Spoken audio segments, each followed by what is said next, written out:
বাল্য বিবাহমুক্ত শিবগঞ্জ উপজেলার পক্ষ থেকে শুভেচ্ছা জানাই, একই সাথে এই উপজেলার সকল অধিবাসীকে অভিনন্দন জানাই। আমি এই উপজেলায় দায়িত্ব গ্রহণ করার পরেই আমাদের কাছে এই প্রস্তাবটি এসেছিল। আমি প্রস্তাবটি আসার পরে, যেহেতু এটি একটি বড় কাজ, শুধুমাত্র উপজেলা প্রশাসনের পক্ষে এককভাবে করা সম্ভব নয়, এখানে মাল্টি সেক্টরাল অ্যাপ্রোচ প্রয়োজন, সিরিজ অফ মিটিং এবং কাউন্সেলিং থেকে শুরু করে মনিটরিংটা একান্ত প্রয়োজন। সুতরাং আমরা উপজেলা আইন শৃঙ্খলা কমিটির পক্ষ থেকে সিদ্ধান্ত নিলাম আমরা ইউনিয়ন ভিত্তিক শুরু করব। শুরুতেই আমরা দুর্লভপুর সহ কানসাট, মোবারকপুর ইউনিয়নকে দিয়ে শুরু করেছিলাম যে এই ইউনিয়নগুলো বাল্যবিবাহ মুক্ত আমরা করতে পারলে, পর্যায়ক্রমে সকল ইউনিয়ন যদি আমরা বাল্যবিবাহ মুক্ত ঘোষণা করতে পারি এবং সেটি যদি আমরা পজিটিভ একটি রেজাল্ট আমরা পাই, তাহলে আমরা উপজেলাকে বাল্যবিবাহ মুক্ত ঘোষণার মাধ্যমে আমাদের উপর অতিরিক্ত দায়িত্ব আমরা নিয়ে নিব। তো আমরা কর্ম পরিকল্পনা করলাম, আমাদের অফিসারবৃন্দ, মহিলা বিষয়ক অফিসার, অফিসার ইনচার্জ সহ আমরা বসলাম যে আসলে কীভাবে করা যায়।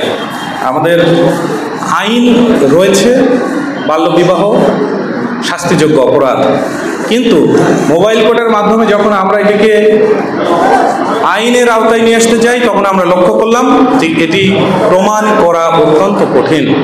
কারণ শিবগঞ্জের একজন বাল্যবিবাহ হচ্ছে উপজেলার বাইরে গিয়ে, রাজশাহীতে গিয়ে, পরবর্তীতে আমরা জানতে পারছি স্বীকার হচ্ছে না, আইনগতভাবে প্রমাণ নেই। তো আমরা তখন আইন ভালো করে স্টাডি করে ডিসিশন নিলাম, আমাদের আইনে বাল্যবিবাহ হয়ে গেলেই শেষ নয়, 2 বছর পর্যন্ত এটি আমলযোগ্য অপরাধ এবং 2 বছরের মধ্যে আমরা এটি রেগুলার মামলার আওতায় নিয়ে আসতে পারি। তারই ফলপ্রসূতে সকলের সার্বিক সহযোগিতায় এই 8 মাসে আমরা 60টি নিয়মিত মামলা করতে পেরেছি। প্রথম দিকে 1 মাসে 4টি মামলা হয়েছিল, পরবর্তীতে আরও 3টি মামলা হয়েছে আস্তে ধীরে। এবং এই মামলাগুলোর প্রসিকিউশন যখন শুরু হয়েছে, যখন আমাদের তদন্ত শুরু হয়েছে, কোর্টে গিয়েছে, তখন উপজেলাবাসীর কাছে এই নিউজটি চলে গেছে যে গোপনে যদি কেউ বাল্য বিয়ে দিয়েও থাকে, উপজেলার টিম পরবর্তীতে সেটি নিশ্চিত হওয়া সাপেক্ষে মামলা দিয়ে দিচ্ছে এবং এটি আমাদের ট্রাম্প কার্ড। আমরা বিশ্বাস করি এর ফলে আমাদের অফিসার ইনচার্জ মহোদয় যেটি বললেন যে ইদানিং আর ফোন আসে না, আমাদের দুর্লভপুরের চেয়ারম্যান মহোদয় বললেন যে আমাদের কাছে আর ফোন আসে না। আসলে নীরবে আমরা একটি কাজ করছি, যার অংশীদার আসলে আমরা সকলেই। আমাদেরকে আমাদের সম্মানিত সাংবাদিকবৃন্দ, জনপ্রতিনিধিবৃন্দ তথ্য দিচ্ছেন, উপজেলার অফিসারবৃন্দ সুন্দরভাবে সেই তথ্যের ভিত্তিতে তদন্ত করে আমরা থানায় মামলা দিচ্ছি। থানা আন্তরিকতার সাথে সেটি প্রসিকিউশন সহ তাদের যে কার্যক্রম, এটি করার ফলে মানুষ আইনগতভাবে একটি নজরদারিতে পড়েছে, প্রথম। দ্বিতীয়ত, আমাদের ওয়ার্ল্ড ভিশন দীর্ঘদিন ধরে তারা সচেতনতামূলক যে কার্যক্রমগুলো চালিয়ে যাচ্ছে, পাশাপাশি উপজেলা প্রশাসন তাদের যে বিভিন্ন অনুষ্ঠান, বিভিন্ন সভা, সেমিনার, মিটিংয়ে আমরা ক্রমাগতভাবে বাল্যবিবাহ মুক্ত উপজেলা এবং মাদক মুক্ত উপজেলা, এটির লক্ষ্যে কিন্তু সবসময় জনগণকে সচেতন করছি। আমরা বিশ্বাস করি আমরা যদি মানুষকে সচেতন করতে পারি এবং সকলে মিলে একটি অ্যাপ্রোচ করি, তাহলে এটি সম্ভব।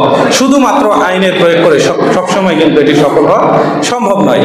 তো সেই জায়গাটাকে ইন্টিগ্রেশনের যে বিষয়টি, মানুষকে, সকলকে, সকল স্টেক হোল্ডারকে এক ছাতার নিচে নিয়ে এসে সম্মিলিতভাবে একটি টিম ওয়ার্ক করার যে বিষয়টি, সেটি উপজেলা প্রশাসন শিবগঞ্জ আন্তরিকতার সাথে কার্যক্রম করে যাচ্ছে এবং এই জায়গাতে আমরা সফল হয়েছি বলে আমরা বিশ্বাস করি।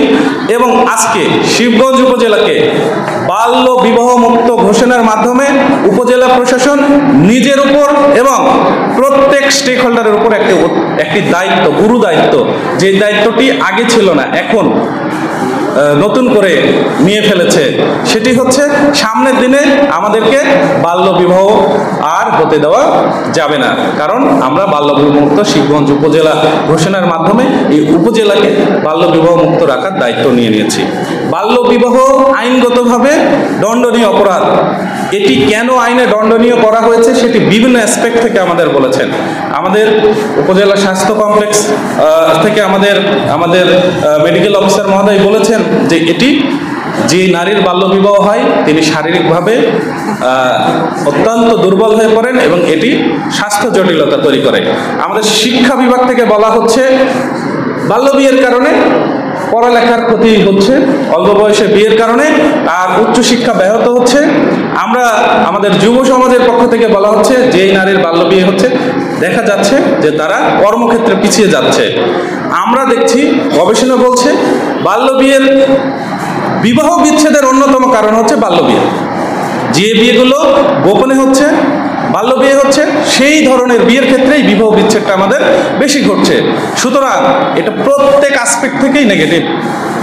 অনেক সময় আমাদের অফিসার ইনচার্জ মহোদয় বলেছেন যে কিছু কিছু পরিবার যারা বিয়ে দিতে পারলেই বেঁচে গেছে এরকম একটা চিন্তা করেন, বাল্য বিয়ে দিয়ে বেঁচে গেছেন এটা ভাবার কোনো সুযোগ নেই। বাল্য বিয়ে দিয়েছেন অতিরিক্তভাবে আপনি ঝামেলায় পড়ার জন্য প্রস্তুত হন, কারণ বাল্য বিয়ে দিয়ে দিলেই সেই পরবর্তীতে তারা যখন প্রাপ্তবয়স্ক হবে, অল্প বয়সে যখন শিশু সন্তান জন্মলাভ করবে, সেই পরিবারটি যদি অসচ্ছল হয়, তাদের আয় ইনকামের যে বিষয়টি পরবর্তীতে যখন বাস্তবতার নিরিখে আসবে সেটি অনেক জটিল বিবর্তন না। আপনারা চিন্তা করে দেখেন, যখন একজন লোক বাবা অথবা মা হয়, দেখেন নাম রাখা নিয়ে একটা হিরিক করে যায়, কি নাম রাখবে?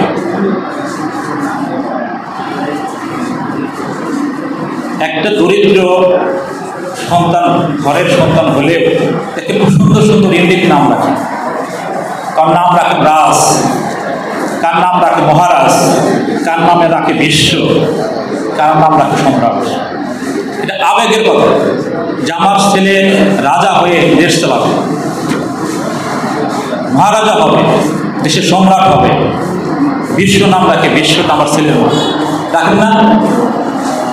কিন্তু সেই ছেলে মেয়েটাই যদি অল্প বয়সে বিয়ে করে, বিয়ে করার পর তার লেখাপড়া করার সুযোগ নাই, হয়ে ওঠে না, বউর ভাত কাপড়ের ব্যবস্থা চিন্তা করতে হয়, সংসারের ভার তার উপরে এসে বসে পড়ে, ভাব ভর করে, তখন কিন্তু সেই ছেলেটা লেখাপড়া করতে পারে না, তখন সে আর্থিক ইনকামের একটা চিন্তা ভাবনা করে।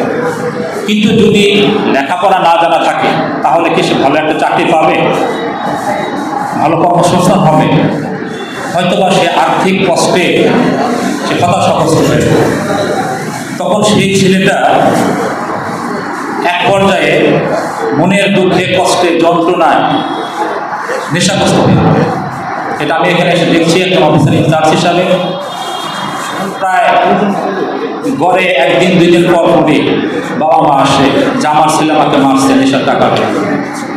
এই গতকালকে একজন বৃদ্ধ আসছিল, 300 টাকা চাইছে, আমার ছেলে দিতে পারিনি, মাদক খাবে, আমাকে ধরে মারছে, আমার স্ত্রীকে মারছে, শারীরিক ব্যবস্থা। দেখেন, তাহলে যার নাম রাখলো মহারাজা সম্রাট, সে যদি নেশাকে করে থাকে, তাহলে নামের সাথে কামের কি মিল থাকলো? মিল থাকলো। নাম রাখলে কি করতে হবে? আপনার ছেলেকে, আপনার